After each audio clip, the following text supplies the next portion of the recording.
igize ivangirwa ngo Yesu arabizi ngo abyibereyemo. Two n'utugani tw'abantu bananiwe. Ari mu biki? Inzara yaramuri yavuma umutini yabuze icyarya. Urabwira ngo Yesu nakurambagirize hari umugore yigeze. Urabwira Yesu ngo nyishyurira inzu yarakubwiye ati mu ijuru hari amazu. We ikimushishikaje ni inzu ya hehe? Hasi urirwariza wa mwana we rwose. Hano kwisi rwarize. Mureke ibintu by'imikino byo kuzana ngaho induru. Hanyuma inzira ya karindwi rero ndumva nta muntu wayisize, ariko kubera imyaka mfite ntabwo ndi bukubagane. Yavuze ngo nuko mubyare mugire gute? Si iyo nzira yo ntuyumvise. Niyo mpamvu nibariza abasore, wewe ubwo byawe ni ibiki urimo? Ko uwo mwanya uri kuwupfusha ubusa. Hamukobwa bimeze bite? Urumva? Amatwi, umutima, akanwa ni ubugingo. Mwanyumvise ariko? Amaso, amaboko, ibirenge ni iterambere ry'ibifatika. Urubyaro ni gahunda nyine. Rero wibinjiji iyo kuvuga mu ndimi nta Mutanzaniya uri mu rugo. Wibinjiji ya firigo yuzuye umutima utuzuye umwuka wera. Wibinjiji yo kufite ibiryo ukagira n'umwuka wera ariko nta rubyaro ufite. No. N'urwo ufite rwicwa n'urumogi.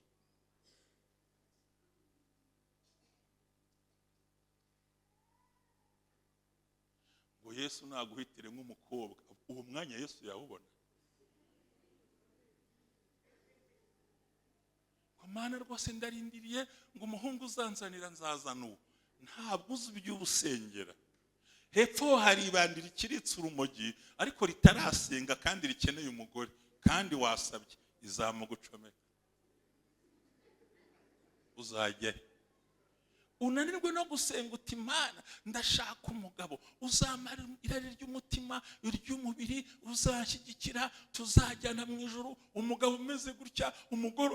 Kuki utabivuga akanwa kawe kamaze? Kuko ujya kumpakanya ndamutwara mu gitabo cyo Kuva 15 ku murongo waho ahanditse ngo mu Bisiraheli nta mukene uzabamo.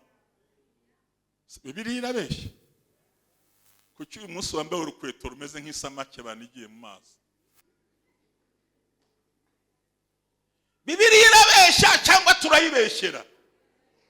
Kubera iki?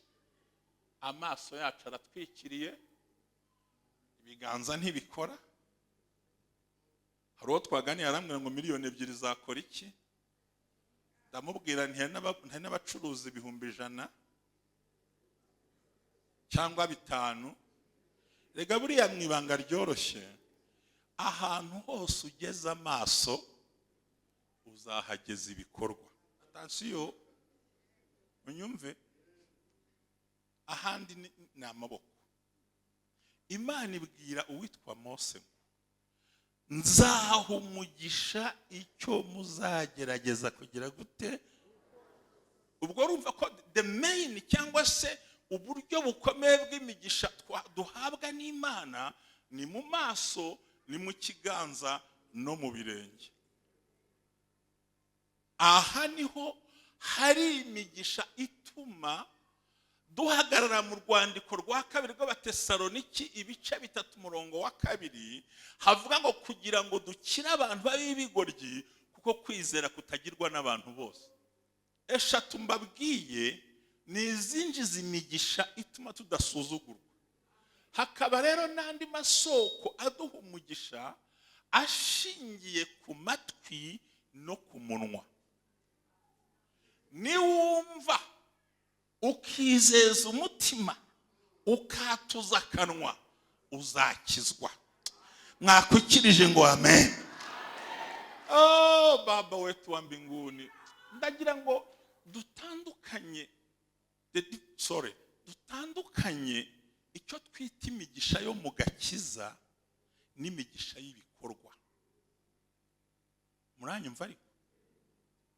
Ni ukuvuga ngo hari amatwi umuntu niyumva ijambo ry'Imana akizeza umutima akatuza iki, azabigenza gute? So the salvation cyangwa agakiza gakomoka mu kumva no kubika mu mutima no kwatuza akanwa. Enough kujya mu ijuru byakunze. Ariko akawunga n'ubugari n'inzu n'amafaranga n'ibiki byose bizanyura mu maso, mu maboko no ku birenge. Niyo mpamvu hari abantu bagira agakiza kazamutse ariko yakubitana n'isafuriya y'ubusa akabaraguye cyane. Aya mavuta ni menshi kandi aranije. Ni amavuta numva rwose nanjye nguye neza nuko ndi umusaza ntasimbuka, ariko umutima wanjye ndanezerewe. Imana ibamugisha mu izina rya Yesu. Amen. Asifiwe Bwana. Nukuri mbere yuko ngira icyo mvuga ndabanza gushima Imana nyemereye guhagarara hano. Nge nitwa Pasteur Ntambabazi Jean Baptiste, mbarizwa muri Gatare, niho mba ndi. Shimye Imana yo mu ijuru nyemereye guhagarara hano. Kabiri shimiye ubuyobozi bw'itorero bunyemereye kuba ndi hano. Shimiye umushumba wa hano nawe ndetse n'abakozi b'Imana bantumiye. Mwese Imana ibaha umugisha. Nongeye kubona abakozi b'Imana beza. Ndashimiye umukozi w'Imana umaze kutwigisha ijambo ry'ubwenge, ry'ubuhanga. Burya ubundi iyo utarabona Imana buri gihe ubona abantu bose ari abanyabyaha. Ikikubwira ko wabonye Imana nuko wiyumvamo icyaha. Sinzi iyo mbyina mubyumvise buriya. Igihe cyose ubona abantu bose ari abanyabyaha uba utarabona Imana. Ariko iyo wabonye Imana uhora wumva uri umunyabyaha, kandi ukagira ijambo rivuga ngo ukunda Imana ni umwanya. Buriya ntuzemeza abantu gukunda Imana, uzareka Imana ikwemeza abantu.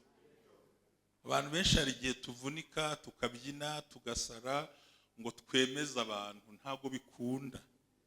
Kuko ushobora kuza wambaye costume yo kunyemeza ugasanga iyo nasize mu rugo yemeza iyo wazanye. Ntabwo bikunda. Rero mureke umwuka w'Imana atwemeza abantu. So Imana iguha umugisha mukozi w'Imana. Pastor amaze kutuganiriza. Nge mba nicariye ndi umusaza. Urumva imyaka 41 muri ADPR, natangiye ndi umusore nkaba nshaje. Hari byinshi mba numva ngatekereza. Byukuri ntabwo Yesaya wamurenganya. Ntabwo nemerewe gusubira mu ijambo ry'Imana kuko umukozi w'Imana yavuze ntabwo teoloji byemera, kandi mu bantu bakunda ibintu bya teoloji mbamo. Ariko yari afite impamvu atagomba kubona Imana, cyane ko mubyara we yari umwami. Rero burya hari igihe Imana ibona ko utazayibona ikabanza ikagukuraho ibituma uyibona. Yabanze rero ibanza yica mubyara we wari umwami. Kuko yabango genda umwana w'ibwami n'iki, noneho akaba hafite agasuzuguro. Rero Imana iravuga iti reka mbanze nice mubyara wawe ubundi ujye ukandagira ibwami bikugoye. Hari abantu Imana iha uburyo yaguha gucuruza indagara kuzirangura Tanzania ukibagirwa Imana, igahita ihombya inzira ya Tanzania igahombya niyo mu Rwanda, ukaza tukirirwa naha kuko warayinaniye. Ni byiza ko ibyo Imana iguhaye ubikomezanya no kuyubaha. Asifiwe Bwana.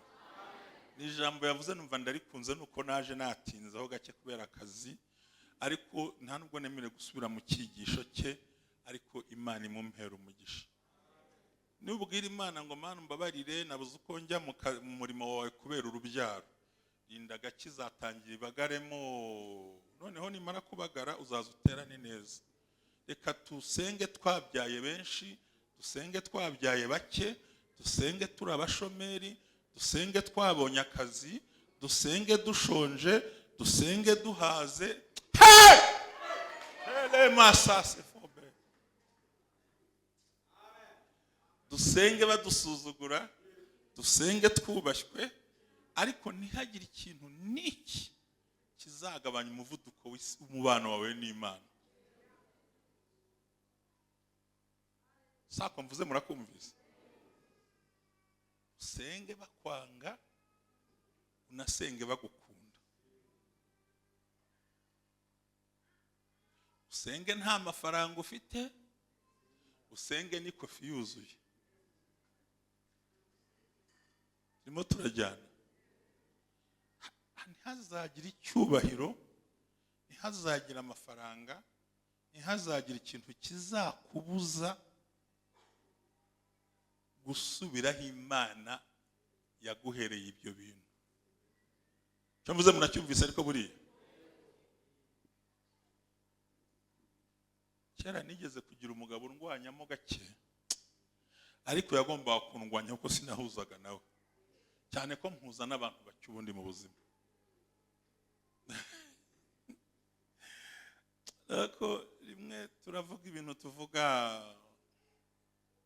mwari umushumba undi ari umupasiteri, jye nari umupasiteri wari umushumba. Sakumugana ariko rero uri umushumba hari ibibazo ufite bikomeye. Kugira ngo uzarwanye nta mbabazi umushobore. Nuko aho yashinze ivi nawe uzarihashinga. Kandi uzajya guhashinga ivi aho narishinze nongeye hahandi. Cyane kandi agahuru narayemo ntazakamenya. Kandi nanagahiga nzaba nageze mu tundi duhuru. Mubwira ijambo namubwira ngo inkoni ya kure ntiyica inzoka ntabwo wangeraho. Kubera ko nzaho navuganiye n'Imana. Tuzaho Imana yadukuriye habarozi. Aho rero ntabwo nahareka. Asifiwe Bwana. Tuzaho Imana yatubwiriye ngo nzagukura mu bukode nguhe inzu. Rero ntabwo byambuza gusubira aho yabimbwiriye. Yenda inkure muri cadastre inampereze etage. Why not? Kuki wakwishyira hejuru ngo nuko abonye tusamu tutunuko tunyagwa turi aho ngaho. So Imana iguha umugisha mukozi w'Imana. Imana iguha umugisha. Hari abantu banga gukorera Imana ikavanaho babyara babo kugira ngo bagire gute. Kandi buriya biravuze ngo nzagukina ku mubyimba icyo utinya cyagize gute. Ariko ibaze gukinwa ku mubyimba n'Imana ariko none bivuze rero ngo Yesaya wenda gukunda gusa. Ngere uyu munsi nabazaniye ijambo. Ubundi hari amayira agera kuri 7 Imana yaduhaye gucisha nk'umugisha. Ariko uyu munsi muranyemerera ndivugira 3 yonyine ajyanye n'ijambo ry'Imana kuko umwanya wacu ni muto n'amasengesho kandi ndashaka ko tugiye gusenga kabisa. Ko nkunda gusenga. Buriya Imana yaduhaye amasoko y'imigisha anyuranye. Icyambere n'amaso. Uwampakanya yajya mu Itangiriro 13 ntago tuhasoma ngo Loti amaze gutandukana na Aburahamu, Imana iramubwira ngo rambura amaso yawe urebe, aho ugeze amaso niho nzaguha igihugu. Navuze cyane ngo amen.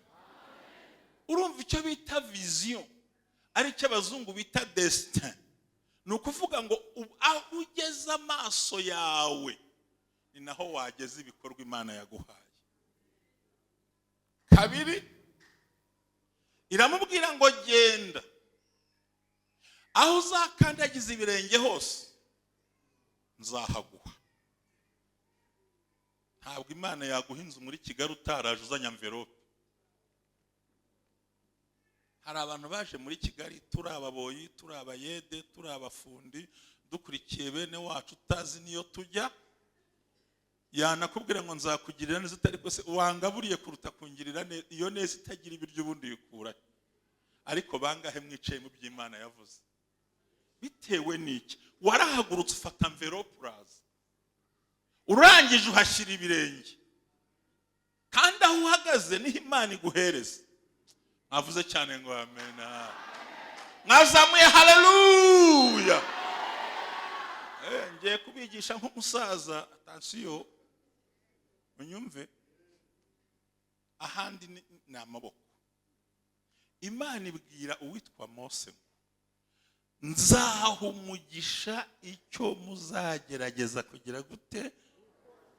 ubwo urumva ko the main cyangwa se uburyo bukomeye bw'imigisha duhabwa n'Imana ni mu maso, ni mu kiganza no mu birenge. Aha niho hari imigisha ituma duhagarara mu rwandiko rwa kabiri rw'Abatesaloniki ibice 3:2 havuga ngo kugira ngo dukire abantu b'ibigoryi kuko kwizera kutagirwa n'abantu bose. Kugira ngo dukire abantu b'ibigoryi kuko kwizera kutagirwa n'abantu bose. Batubaza ngo mbese ya Mana yawe iri hehe? Hari ibintu nkeneye ko Imana igukorera, abantu b'ibigoryi n'injiji bakajya babireba utiriwe wisobanura. Asifiwe Bwana. Izo eshatu mbabwiye ni izinjiza imigisha ituma tudasuzugurwa. Hakaba rero n'andi masoko aduha umugisha ashingiye ku matwi no ku munwa. Niwumva ukizeza umutima ukatuza akanwa uzakizwa. Mwakwikirije ngo amen. Oh Baba wetu wa mbinguni, ndagira ngo dutandukanye icyo twita imigisha yo mu gakiza n'imigisha y'ibikorwa. Muranyumva ariko? Ni ukuvuga ngo hari amatwi, umuntu niyumva ijambo ry'Imana akizeza umutima akatuza iki, azabigenza gute? So the salvation cyangwa agakiza gakomoka mu kumva no kubika mu mutima no kwatuza akanwa. Enough kujya mu ijuru byakunze. Ariko akawunga n'ubugari n'inzu n'amafaranga n'ibiki byose bizanyura mu maso, mu maboko no ku birenge. Shele masai de Apolia mone fozasa. Niyo mpamvu hari abantu bagira agakiza kazamutse ariko yakubitana n'isafuriya y'ubusa akabaraguye. Kubera iki? So ese murimo muranyumva nibura? Murimo muranyumva nibura? Rero hari ukuntu abarokore bamwe twagize ivangirwa ngo Yesu arabizi, ngo abyibereyemo. Two n'utugani tw'abantu bananiwe. Ari mu biki? Inzara yaramuriye avuma umutini yabuze icyarya. Urabwira ngo Yesu nakurambagirize, hari umugore yigeze? Abwira Yesu ngo nyishyurira inzu, yarakubwiye ati mu ijuru hari amazu. We ikimushishikaje ni inzu ya hehe? Ihasi urirwariza wa mwana we rwose. Hano kwisi rwarizi.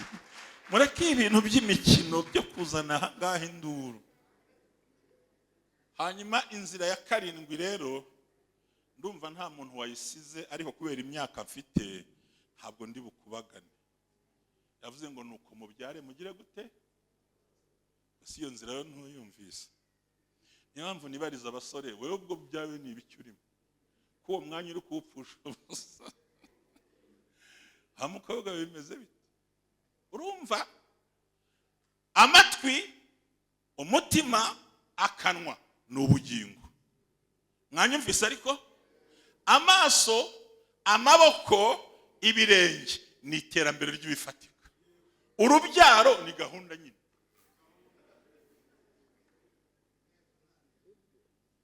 Nguko ko Imana yaduhaye pariti 7 zinjiza umugisha, ariko muri the different ways, mu buryo butandukanye. Rero wibinjiji yo kuvuga mu ndimi nta Mutanzaniya uri mu rugo. Wibinjiji ya firigo yuzuye umutima utuzuye umwuka wera. Wibinjiji yo kufita ibiryo ukagira n'umwuka wera ariko nta rubyaro ufite. No, n'urwo ufite rwicwa n'urumogi.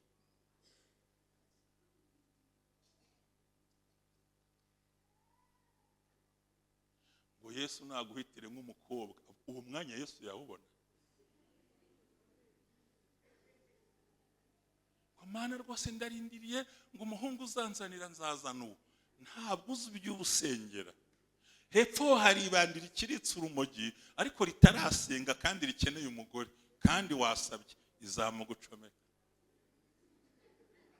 Uzajya unanirwe no gusenga uti Imana ndashaka umugabo uzamara irari ry'umutima iry'umubiri, uzanshyigikira, tuzajyana mu ijuru, umugabo umeze gutya, umugore. Kuki utabivuga akanwa kawe kamaze iki?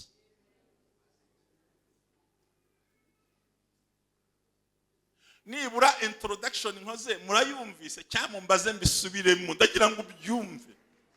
Asifiwe Bwana. Abigisha bagenzi banjye, nibura ibyo mvuze biri kumvikana. Niba bitumvikana ndasubiramo. Uyu munsi ntabwo naje kubwiriza, naje kwigisha nk'umuntu nibura ugira icyo ujyana. Nakubwiye amagambo 3 mu migisha duhabwa, harimo uwo kujya mu ijuru. Twumvisha amatwi, tukizeza iki? Tukatuza iki? Tukabarwaho.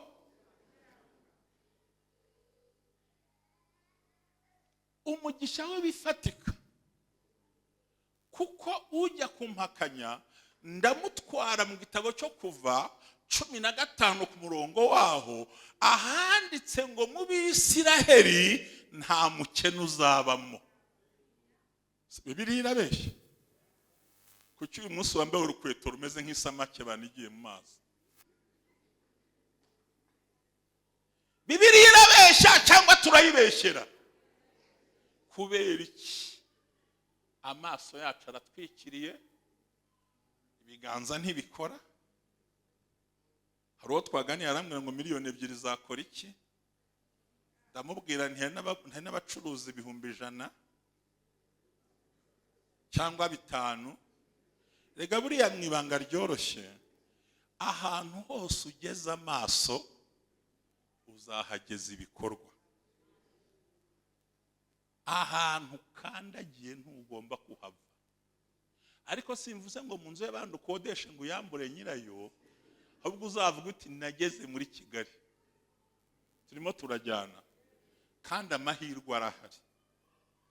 Noneho ugasanga umuntu ibyo bikorwa ntabifite. Mwavuga muti no mugabo yarahaze, dore arasa n'umuzungu, yenda n'umwirata afite. Ntabwo ariko biri. Natangiye mvuga ubutumwa muri za Butare muri 1946. Hari umunsi nagiye kwigisha inkweto zinshikiraho, abaza ahantu bita Rwabuye, ngomba kugenda kilometero 32. Ngiye kwigisha barambwira ngo se utagira inkweto yagira ijambo. Narako nakubititse waretse. Barokore mwe. Ufite imyaka 20 ambwira ati niba utagira inkweto nta n'ijambo ufite. Nandi barantumira ngiye kubwiriza barambwira ngo muri theology ngo nta muntu nako muri cyo twita homiletike nta muntu wigisha yambaye umupira. Ndamubwira se ko nta wundi mwenda nari mfite, nari kwambara ubusa. Ngo nukoronge yaguhaye ijambo izaguhe n'imyenda. Cyane ko iyo umurokore yakubonye arakubwira. Iyo umurokore yakubonye arakubwira pe.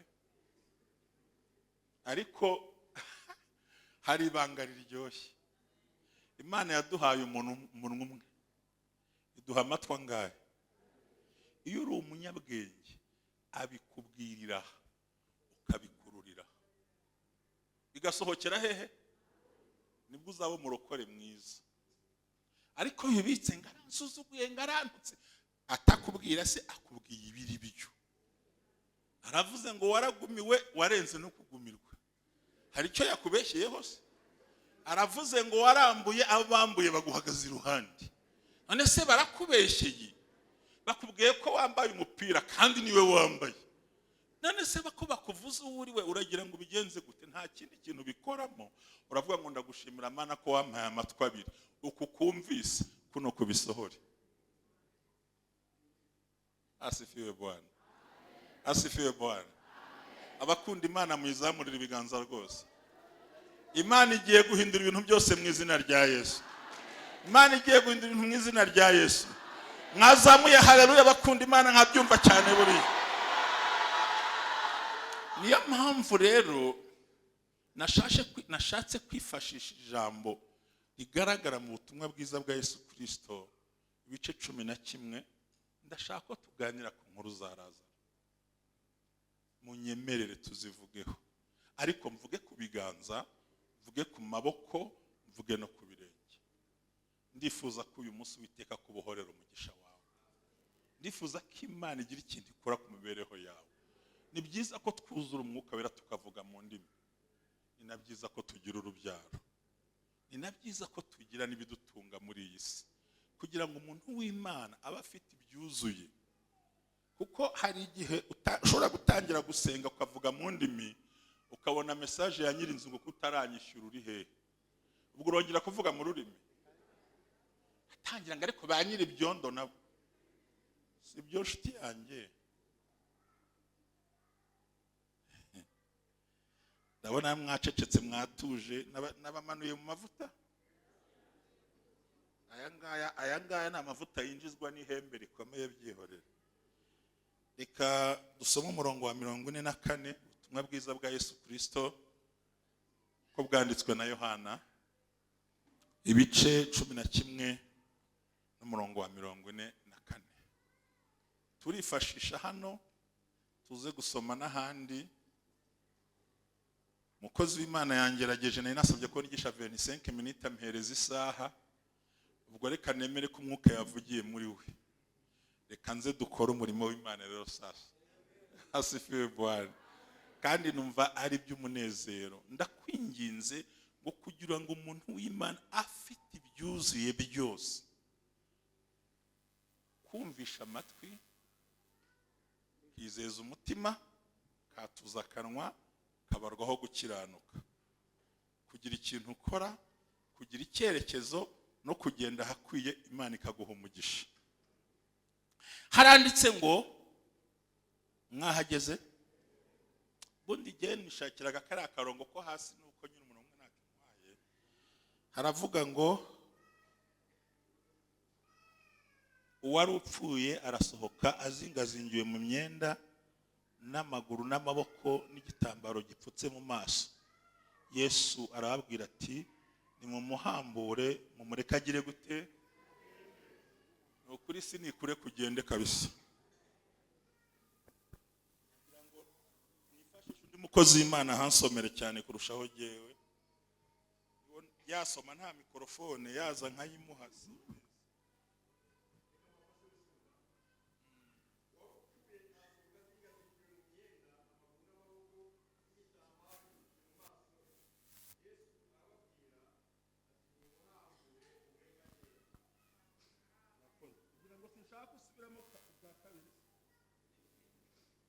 Hari impamvu ushaka gusubiramo kandi reba bwira.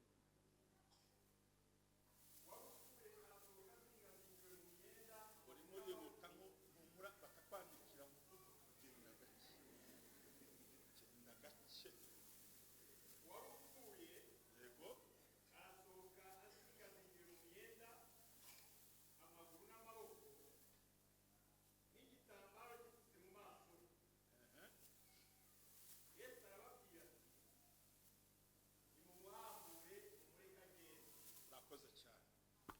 murumva uko natangiye mbigisha kare mbabwira ngo Yesu aramuhamagara uwari wapfuye agira gute? Azutse, ariko yari ahambira igitambaro he? Aha, twabonye ko umugisha wa mbere uri hehe? Kabiri, aziritse iki?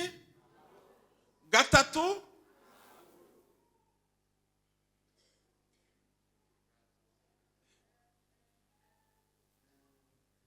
ndaza guhera hejuru nimuhumure.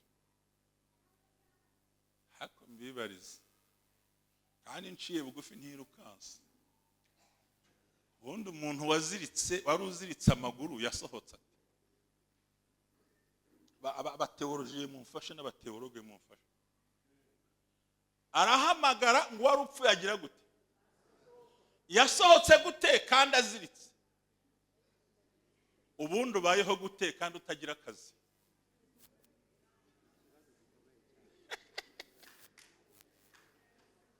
Yaraziritse iki?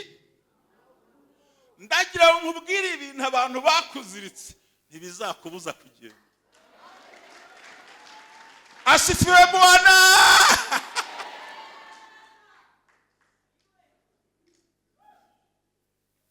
Yaraziritse amaguru n'amaki n'igitambaro hehe? Yasohotse gute kandi aboshye kandi atareba? Ahubwo se ubundi ubayeho gute? Ariza mugenzi we ngo ubayeho gute?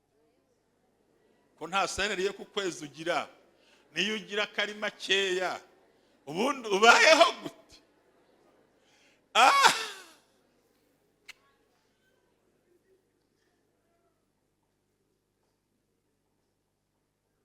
Abantu dukwiye kumenyera ijambo ry'Imana tukareka ibintu bya kirabaye ugasobanukirwa the word of God irimo iravuga iki ku buzima bwanjye.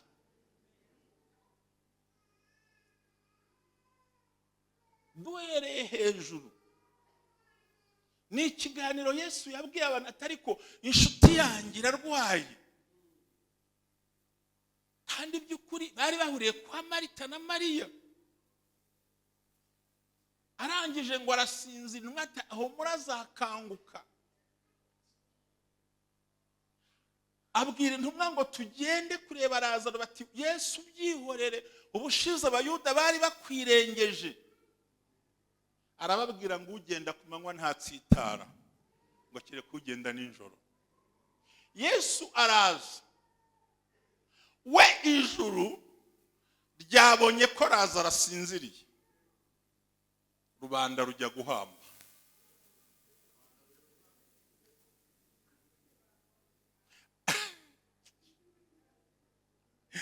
Oh my God. Ijuru, ubwami bw'Imana bwo burabona ko Lazaro agize gute, ariko bagashuhe bati yapfuye. Baramwirukankana. Abagushyinguye sugira umushoro bagushyinguye zingana iki? Ndagira mbabwire ngo Imana igiye gukora igitangaza, kandi si ibipindi muri iyi myaka n'imvi ifite, ntabwo ari ibipindi. Wari umaze iminsi urya igitambaro kiri mu maso, amaboko aziritse, amaguru aziritse, ariko bagiye kuguhambura bakore kugende mu izina rya Yesu. Ababyumvise muzamure haleluya, amavuta amanukira.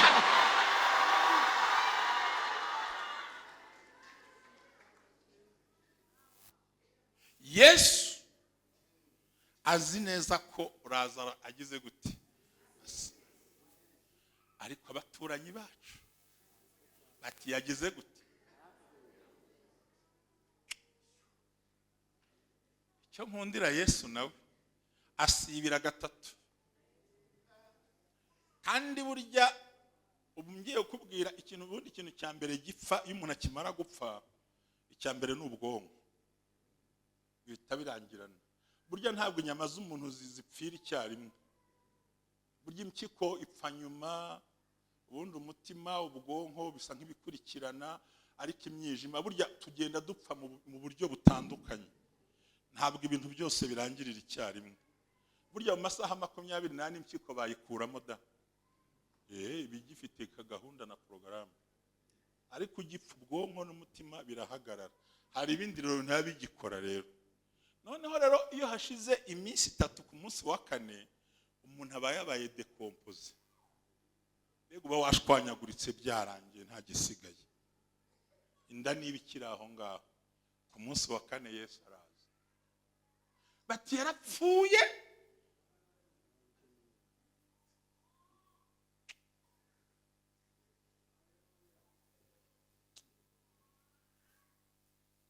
hagiye undirimbira ngo Yesu arusha abandi bose kudukunda. Yesu arusha abandi bose kudukunda, arusha uko abavandimwe bakundana, nawe izindi nshuti zacu zaduhara rukwa rwose. Yesu ntabwo ahemukira abakunda, tumumenye ko ari inshuti yishimira kutugirira imbabazi. Twarazimiye nk'intama, Yesu aradushakashaka, atubonye twinjiza ubwo mu rugo rwe. Imana ibaha umugisha. Oh basamora, haleluya. Hano hantu hari amavuta kwera. Hari igihe umva ibintu by'Imana ukumva uranezerewe. Yesu azi ko usinziriye, ntabwo azi ko wapfa. Urugingo rwawe ruracyakora, Imana muracyari kumwe. Ngo abandi baramwihutana, cyane ko buriya ishyingura ryabo nabo ntabwo barazaga umurambo. Hari abantu batazi kuturaza kabisa ngo baturwaze kabisa, agukorera ikintu utarasohoka mu nzu ugasanga cyageze hanze. Ariko Yesu arusha abandi bose kudukunda. Buriya nigeze kugira ikibazo hariya ntuye Gahanga, kingoye pe. Nakoranaga n'umudamu umwe mu nzego za leta, noneho akajya ambwira ngo ariko pasite, ngo ubundi Imana yawe ngo niki yankorera nkava mu rubwa rundiho. Umva mbuze ikintu mubwira. Twarakoranaga ubwo nyine hano mu isi dukora byinshi ntiwamenya. Noneho ariko umushumba aramuzi. Noneho atagira serivisi aho umubyeyi kubera ko atayemerewe, cyane ko nanjye ntapfaga kwemera ko ayihabwa bitewe n'uko amabwiriza y'igihugu atayamwemerera.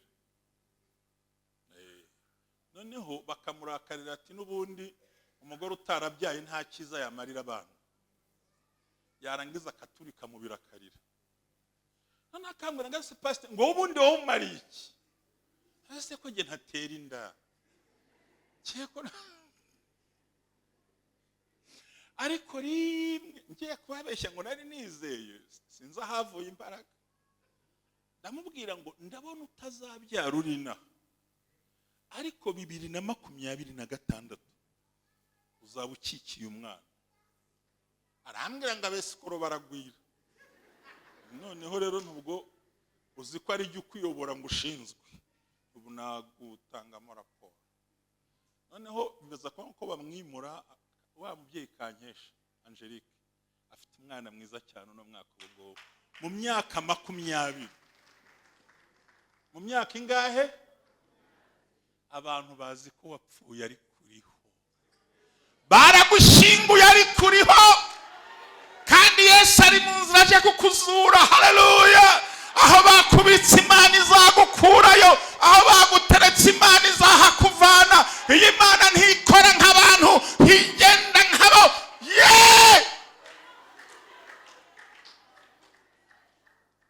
Arimuka Gisenyi, ariko nanjye nkavuga, ndaje kubivuga ndavuga ubundi iri jambo nditurumbuye he se, ubundi harya ubundi ubu. Kandi ubwo hari muri 23 umwitangirizwa arambwira ngo yewe bari n'abanywesheje amazi n'abanywesheje ikina ngo ntacyo ntakoze. Ndamubwira nti ibyo byose bagukoreye byarakoze. Mubwira mu Cyongereza it's matter of time, ni ikibazo cy'igihe gusa.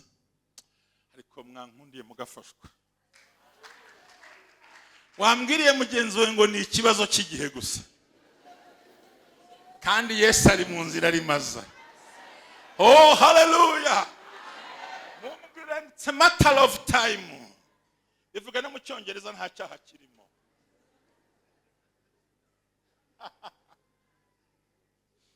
Nibande bashyigikiye mukavuga ngo amen. Ibintu byose wumvise, ibintu Imana yavuganye nawe, ibyo wabwiwe mu nzozi, ibyo wigishijwe, impamvu bitarakugeraho ni impamvu y'igihe gusa. Kandi umugenga w'ibihe ni Imana. Dore ikimenyetso cya mbere ko bizasohora nuko wabiguhanuriye yarapfuye kandi wowe uracyariho. Ntabwo munyumvise. Abicwa na moto bangana iki?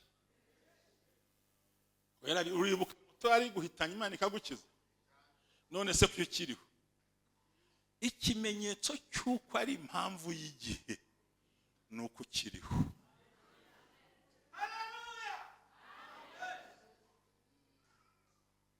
Oh, kabiri, uracyumva ijwi ry'Imana.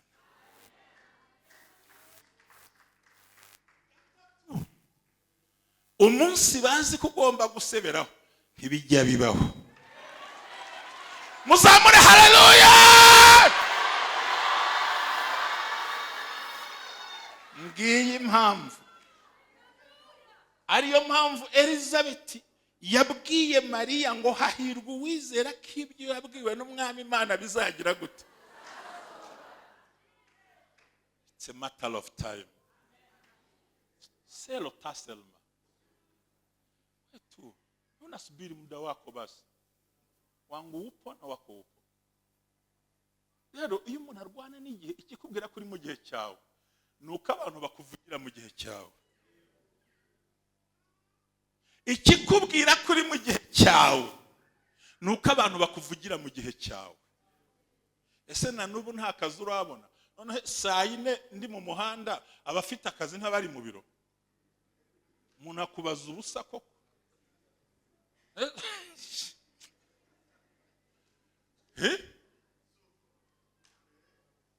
Umuntu mugahura. Bona nubu ntura hari abantu bakubaza ibintu cyane cyane biri mu gihe cyawe kandi usengera kuko batabasha kubyumva. Se nabaremereye cyane muri gufashwa, muri kuzura umwuka wera. Abantu bakuvugira mu gihe cyawe. Noneho ngo Yesu arasibira kuko ibidashoboka ni iby'Imana, ibishoboka ni iby'abantu. Nkunze kubwira abankurikirana cyane nkababwira ngo hari ibintu Imana yubaka mu buryo utamenye. Igihe cyose uzabona Yuda yaguhagaze imbere, harya Yuda yakoze ibiki? Harya Petero yagize gute? Ngo kiriya kigabo singize gute? Imana iravuga ati nta kibazo cya Yuda, nta n'ikibazo cya Petero, hari Simoni n'ibiki. Buri muntu agira Simoni umutwaza umusaraba. Yuda aragambana bigafata. Petero akaterera ati narabwiye ko n'ubundi uriya muntu adashoboye. Ariko Imana ikazana Simoni wakuza kugutwaza umusaraba, wakuza gushyira ibintu ku murongo. Muzamure haleluya banyumvise we.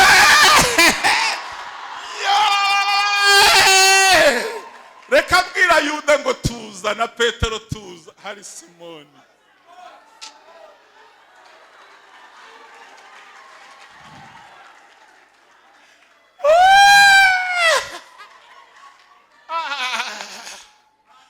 Hari Simoni utakubaza uko umusaraba waje, hari Simoni utakubaza uko bakwanga. Simoni akakubera Simoni, akavuga aho utavuga, akagera aho utagera, akagamburuza imigambi y'incakura, akagamburuza imigambi y'indyarya. Uwo Simoni nta wundi n'umwuka wera.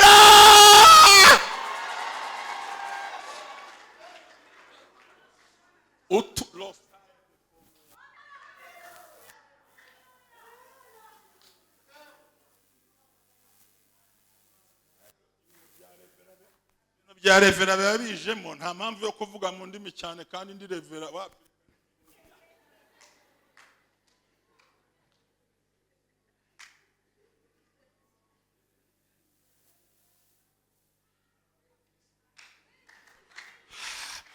ngo hari umwuka utuvugira ngo abadata l'essence de fire, ngo niwe uzi gusenga kuruta twebwe, niwe uturebera abagambanyi abo ngabo ba Yuda, niwe uzi ba Petero batwihakanira mu ofisi, niwe uzi aho abarozi baherereye, ngo umwuka akaducungira akaza agahagararana natwe. Niyo mpamvu tudashiraho. Mwazamuye haleluya banyumva we.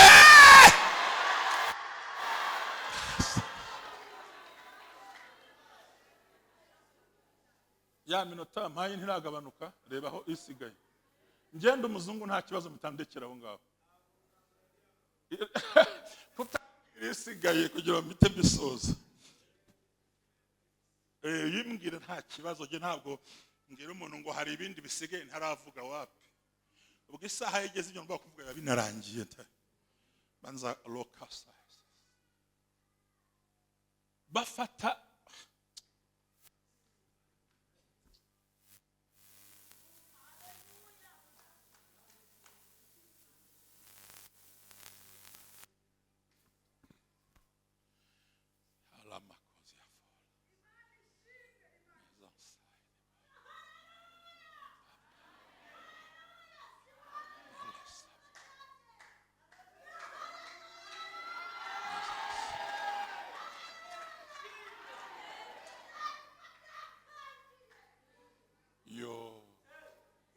hazo zere faransa. Ngirira mugenzi ngo ni impamvu z'igihe, ni igihe kibiteye, ariko Imana iri mirazi iruhande rwawe.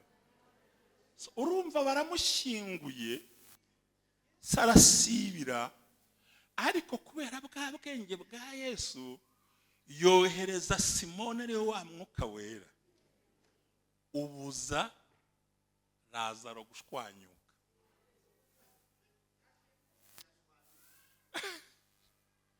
Erega siyanse nikivuga iminsi ine uburi decompose total. Yohereza umwuka, niko ijambo ryavuze muri 117 ngo yohereza umwuka ukatubuza kwinjira mu mva baducukuriye. Bagacukura imvuga ihita yohereza umwuka.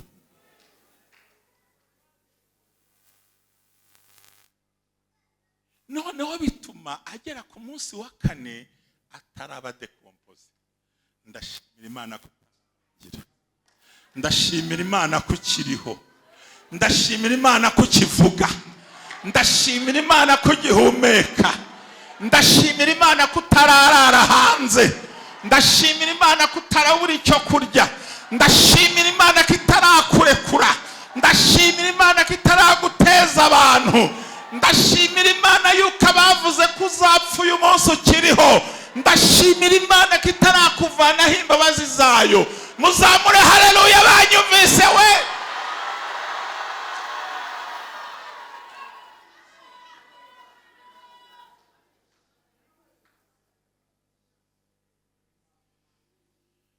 Mukuva ngo hafi mu bice nka 16 sinibuka neza, haranditse ngo nababikiye imbabazi z'ibihe byose. Ibaze kubikirwa n'Imana imbabazi. Hanyuma ngo Yesu araza ati nimunyereka aho mwamushyize. Ariko hari abanyamatiku,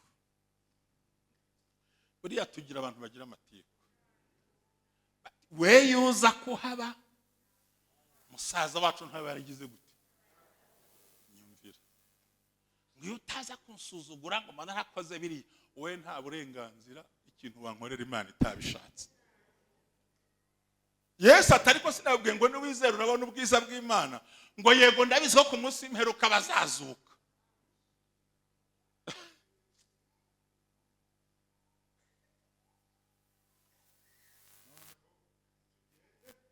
munyereka aho mwamushize.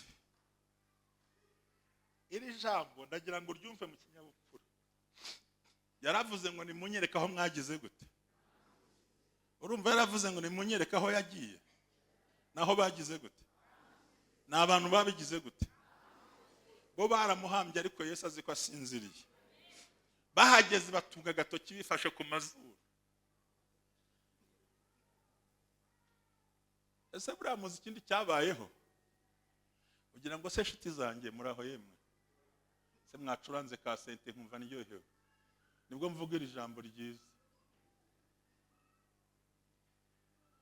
Ko mugenda gake nk'abashonje. Curanga agasente no tushaka mbone manure.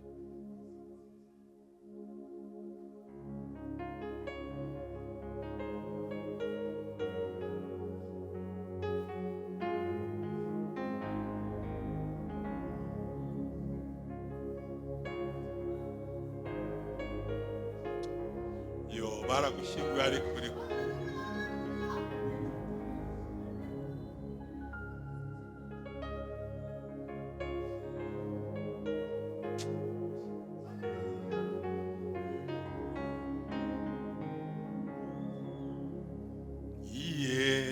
Sarusha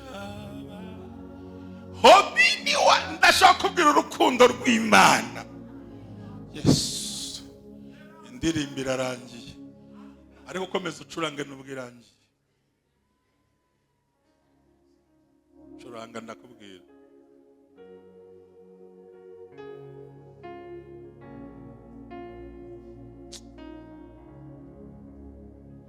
Inshuti, abaturanyi, abavandimwe ngo se ubundi Yesu yaza akaragiye kureba.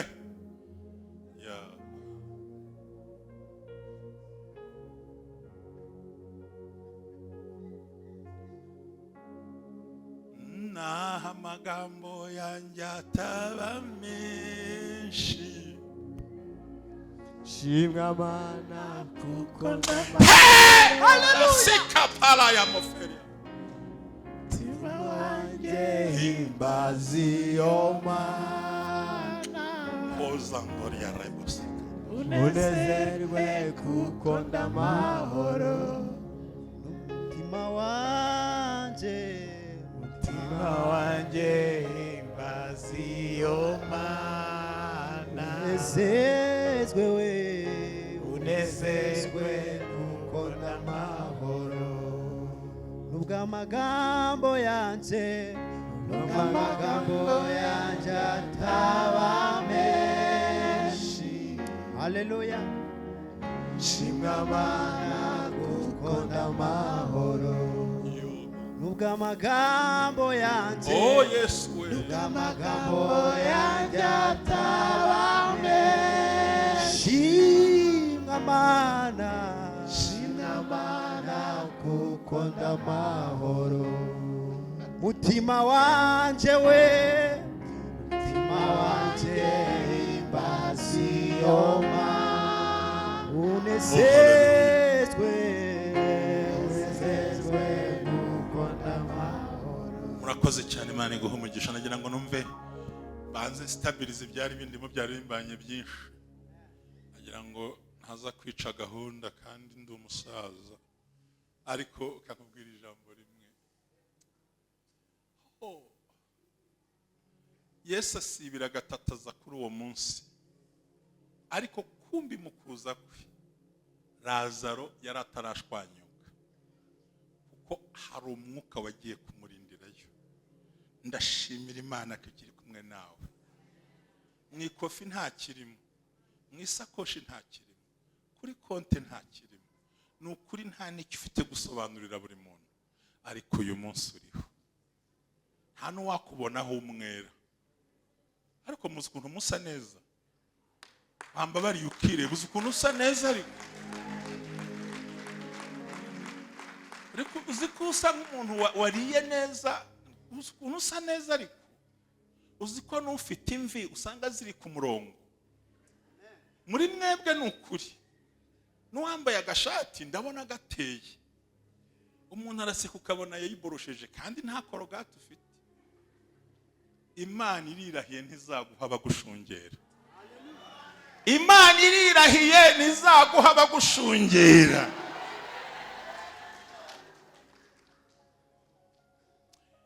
Undi jambo rikunda kuboneka ku mugabo umwe Nahumu, ngo dore ibirenge byuzanye inkuru nziza, akamamaza iby'iki? Ati Yuda we mu bitutsi, mu magambo, mu nduru, mu bagome, kumbi yumva hari ikindi kirenge, hari ikindi kitavuga n'ibindi birenge byarimo nk'akanwa kavugaga. Aravuga ati ahubwo ngiye mu mpinga z'imisozi ndimo ndumva ibirenge byuzanye inkuru, akamamaza ngo Yuda we, kuko umunyabibi atazongera kunyura hehe.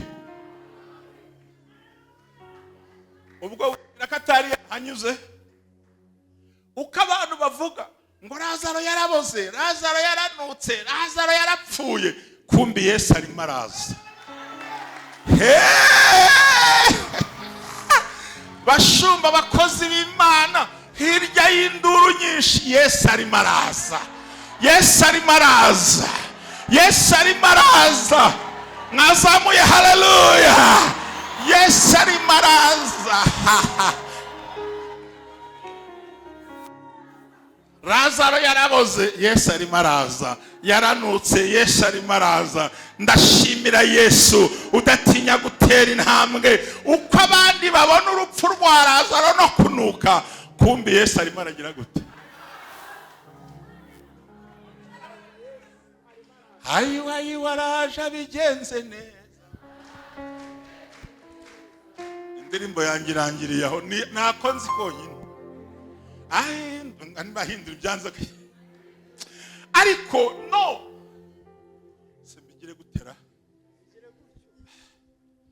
uzi icyo nkora. Nukuvuga ngo hari urusaku rw'amagambo, yaraboze, yaranutse, ese kuki ataje, ngo noneho ngo Yesu anarize abantu ngo disi yamukundaga, uko bagerekaho ibigambo, ariko Yesu arimo aragira gute? Agiye kuza gushyira mu mahoro uwo bacurira iki? Kurira kwararira umuntu, ariko mu gitondo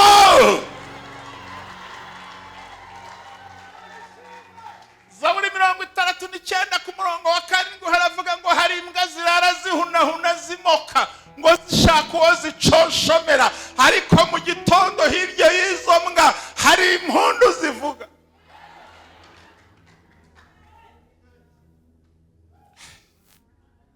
Ngo Yesu yari maze akamwamba bari mukankundira. Uyu munsi wateye intambwe uza mu rusengero, Yesu arimo arazi wawe, Yesu arimo arazi wawe. Uzi ikindi cyambabaje? Ntago bamushyinguye mu irimbi. Muze gusoma murebe ngo bashatse isenga, kandi isenga naho impyisi zigira gute? Baturunyoni rutamwica impyisi murye. Musome murebe.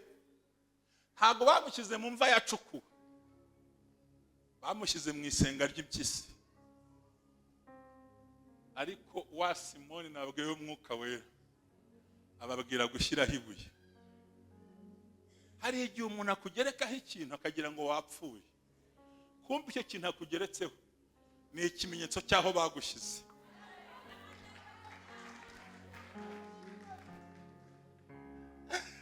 Ngo Yesu ahageze arabwira ati nimunyereka, ati ngahari, ariko yagize gute?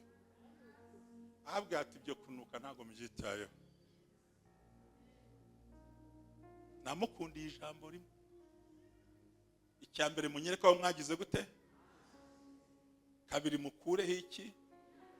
Simwe mwarishyizeho? Arangije ati ibyanyu birarangiye mu mbisi. Abwira Imana ngo Mana, sanzwe nzi kunyumva, ibi ndabikoze ko kwa Yayiro bahakanye ko ntazuye umwana we, ariko ibi ndabikoze kugira ngo uheshe icyubahiro. Aravuga ngo Lazaro agira gute? Ngo nuko uwari wapfuye agira gute? Nese umupfu arumva ko umwana w'Imana yari asinziriye? Ese ugira ngo warapfuye? Nuko uriho. Ntabwo ari ubuhanuzi bw'ubutuburano, si ukuza gutera igipindi. Ndagutangariza kuriho, icyari kiriho ni impamvu z'igihe ku buzima bwawe. Arangije arababwira ngo ni mu muhambure. Ntabwo Yesu yagize uruhare mu gukuraho ibuye, mu kwerekana ahari ntiyari ahayobewe no kumuhambura. Yaravuze ngo abamuziritse aribo bagira gute? Urumva yari afungiwe imigisha yose. Arangije avuga ijambo rikomeye ngiye gusorezaho.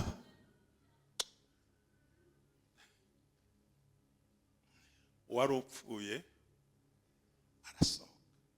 Nabivuze mbere, yari aziritse, yasohotse. Avuga ijambo rikomeye, mumureke.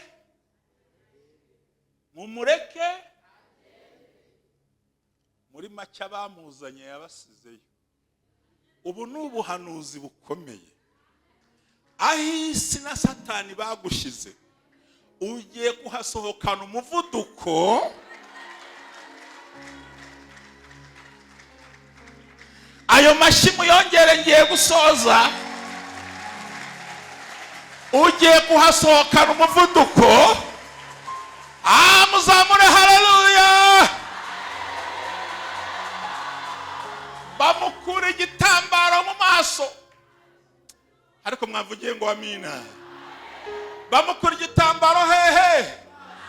Atangira kubona icyerekezo cy'ubuzima. Imana yo mu ijuru kano kanya iyo nkorera yukorera abashumba bateranye, igukura igitambaro ku maso abantu bagushizeho. Umenya aho ushora imari, umenya aho werekeza, umenya bya bindi Imana yakubwiye. Mwavuze ngo amina. Kabiri, babohora amaboko yiwe. Bisobanura ngo icyo muzakora cyose nzabaho, nzagiha umugisha. Gatatu, bazitura amaguru yiwe. Bivuze ngo aho ukandagiye hose Imana irahaguhaye. Imana iramubwira ngo mumureke agire gute yemwe. Yagiye ntawe bajyanye, bashiki barabasiga, abashinyaguza arabasiga, abari bavuze ngo ntazazuka arabasiga. Agenda mbere yabo kuko buri gihe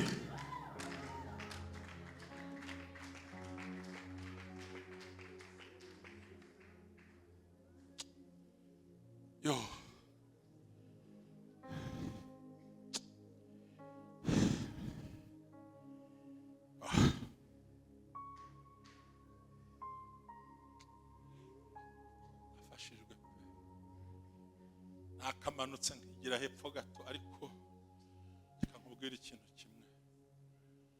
Iki cyigisho cyo ku mugoroba ni icyigisho cya gihanuzi.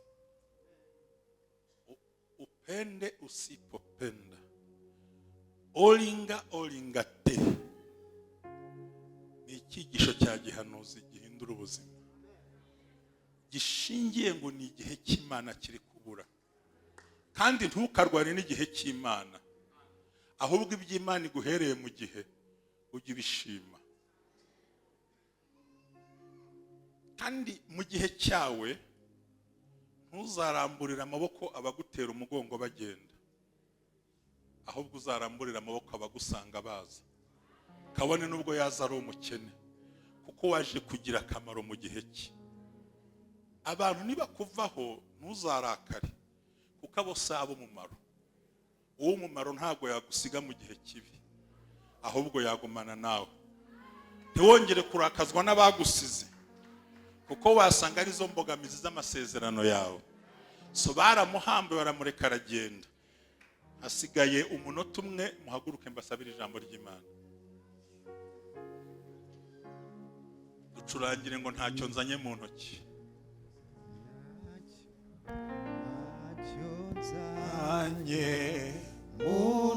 nifuza umushumba azadusengera Imana. Karibu umushumba. Ibasha kunshungura simfite icyo naguha nizeye umusaraba uwo rero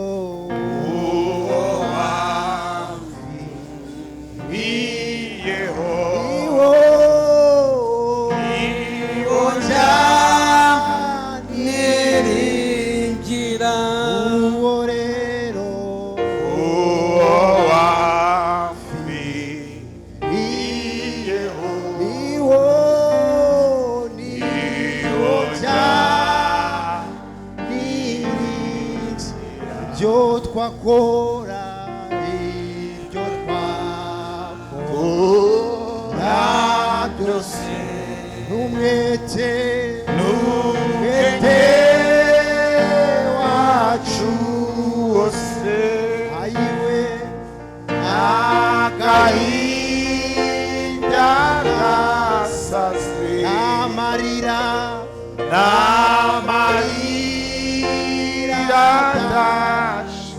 yose rero yose ntibyashobora kudukura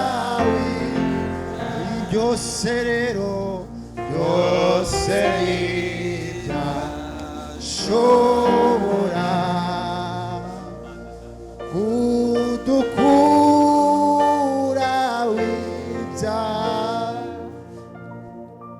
reka dusenga Imana. Haleluya. Twinginga Imana yo mu ijuru, umutunzi w'imbabazi akugereho.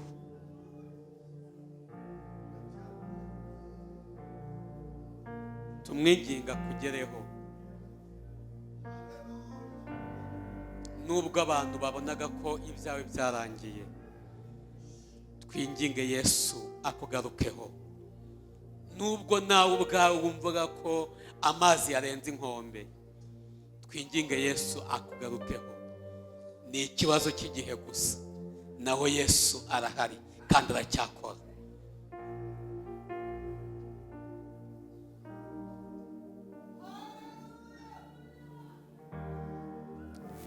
Mana Data wa twese uri mu ijuru, turi imbere yawe Yesu, turi imbere y'Imana ifite imbaraga, Imana ifite ubushobozi, Imana ikora. Abantu bavuze amagambo menshi, Imana ikora. Abantu batuvuyeho, Imana ikora. Amagambo y'abantu yabaye menshi, Imana ikora. Na cyagiye abantu babona ko bitagishoboka, uri Imana yacu bwite. Uracyakora imirimo, uracyakora ibitangaza. Tuguhaye icyubahiro, tuguhaye icyubahiro, tuguhaye icyubahiro, tuguhaye icyubahiro Yesu. Mana Data, turi imbere yawe, turongeye turaguhamagaye. Turabizi ko twumva, turabizi ko uri mu ruhande rwacu, turabizi ko ugikorana natwe.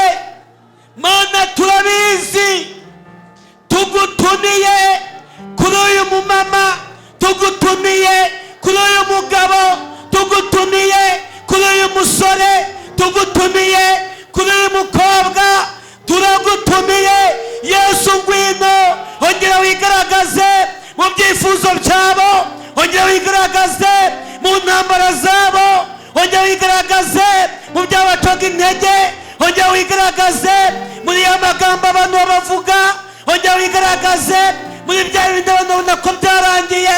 Yesu, Yesu, ongera wigaragaze, ongera wigaragaze Yesu, ongera wigaragaze.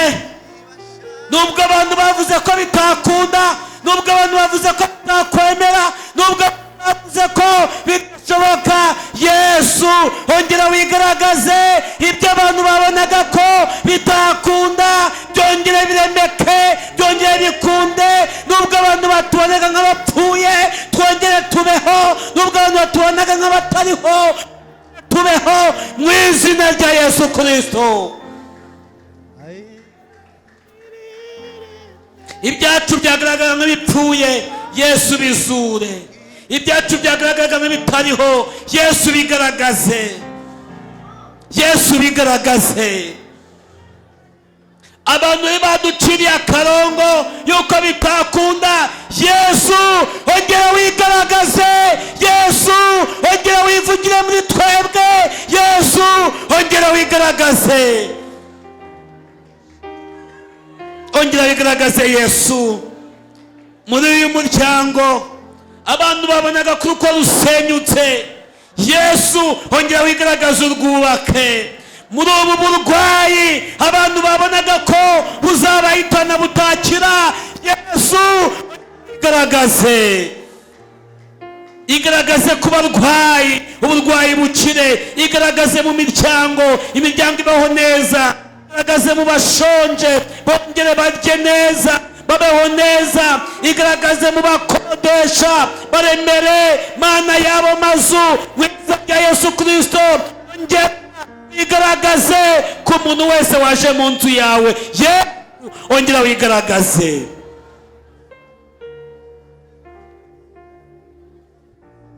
Urakoze Yesu, igaragaze mu bugingo bwacu Yesu. Ntimba zishire, amaganya ashire, amahoro yinjire, umutekano winjire. Yesu ongera wigaragaze. Tuguhaye icyubahiro Yesu,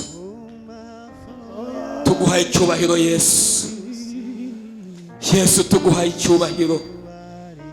Yesu uracyakora, Yesu uracyakora, Yesu uracyakora, Yesu uracyakora, Yesu uracyakora, Yesu uracyakora. Ongera ukora imirimo n'ibitangaza muri iri torero. Ongera ukora imirimo n'ibitangaza mu bantu baje imbere yawe. Ongera ukora imirimo n'ibitangaza mu baje kugushaka. Yesu uracyakora, tugukomeye amashyi. Uri umwami wacu, Yesu uracyakora, tugukomeye amashyi. Turagushimye, Yesu uracyakora, Yesu uracyakora. Tuguhaye icyubahiro, uri mwiza, ubereye mwiza ubugingo bwawe gushaka bose.